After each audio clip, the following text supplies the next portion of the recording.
April 7th, is going to be a Metcon followed by a strength piece. So the Metcon's first, okay? First off, I want to talk about the warm-up.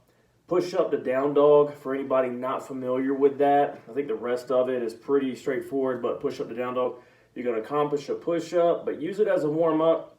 Do the push up from your knees if you have to. Finish with a good down dog stretch, okay? So you pike your butt up into the air, reach for the floor with your heels. You could, like if you've done the yoga, walk the dog, which I just learned the term in our yoga class, but stretching your hamstrings to finish that down dog, okay? So I'm going to accomplish a push-up first.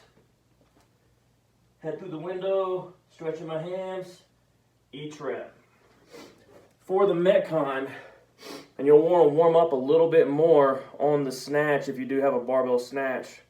But the way the workout goes is interval 1, you're going to do, so at 3, 2, 1, go, you're going to do hang power snatches for a 45-second effort. If you have 95 pounds, you can build a bar with, guys, or 65 ladies. If you can move the weight, use that. So again, hang power snatch, taking the bar from your hips, anywhere above the knee is fine. Jump land with the bar overhead. That's 1. I'm going to keep cycling them for 45 seconds, taking breaks as needed. Obviously, that's a long time. Then you're just going to rest until the next 2-minute interval comes up, okay? So to clarify, 3, 2, 1, go. You're doing power snatches or kettlebell or dumbbell swings for 45 seconds. You stop, write down how many you did, just rest until that 2-minute window's up.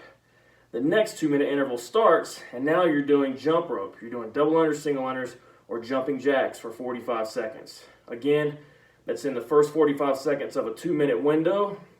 Write down how many reps you did, and then go back to snatches on the next interval. Okay, so every 2 minutes on the minute, you're going to do snatches for the first interval, jump rope for the second, snatches for the third, jump rope for the fourth, and then you've got interval 5, which is snatches, 6, which is jump rope, and your workout's over. You should have done 6 2-minute intervals, 3 intervals of each movement. So hopefully that makes sense to you guys. Please email me if that doesn't, or give me a text. It's better than call because our gym phone gets a lot of spam calls.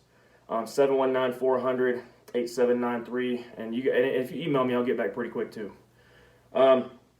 With modifications, if you got questions on those, please let me know as well, okay? For the strength piece, we're doing bent over rows, right into curls, right into sit-ups, and then rest. 1 minute, okay? We're going to accomplish that for 4 sets. So sort of accessory work, a little bit of compound movement in the bent over row. We got isolation exercise and the dumbbell curl, and then a core exercise on the sit-up, right? So up to 30 reps. If you need to do less than that, obviously that's fine.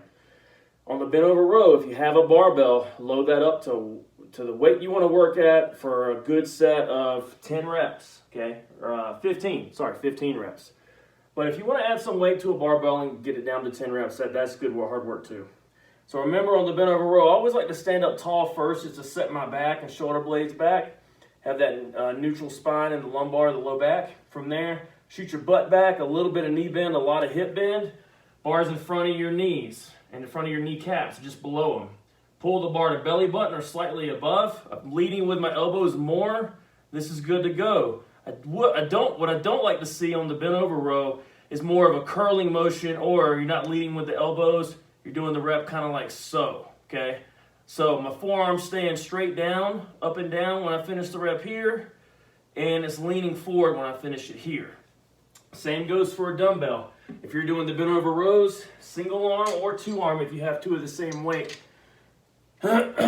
Make sure you're pulling till that elbow is behind the plane of your body. And again, that lower arm, that forearm is straight up and down to finish, not here. For the hammer curl, that is going to take a dumbbell. If you don't have a dumbbell and all you have is, say, a kettlebell or a barbell, then just feel free to make it a palms up curl. That's okay. But if you got dumbbells, hammer style, you hold the weight with your thumb up like so. Obviously your thumb is physically wrapped around the handle, but I'm going to keep it in this position as I curl it up and then back down kind of like hammering something, right? So I'm not turning my wrist, my palm's not up.